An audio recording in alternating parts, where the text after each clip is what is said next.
In this video, I'm going to show you how you can reply to comments of a video on TikTok. For more tutorials, make sure you subscribe, and let's get right into it. So first of all, you will want to open up your TikTok app, and then come over to your profile, and then go to whatever video or notification you want to reply with a video.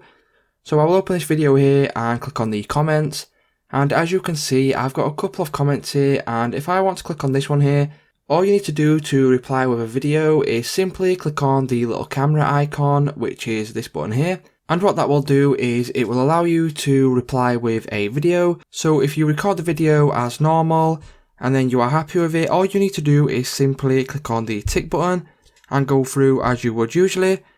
Click on next and then click on post. And then once you have done that, as you can see, I have another TikTok here, and if I click on this and then click on my comments, you can see the TikTok that I have just made to reply to this comment. So that's how you can go ahead and reply to a comment with a video on TikTok.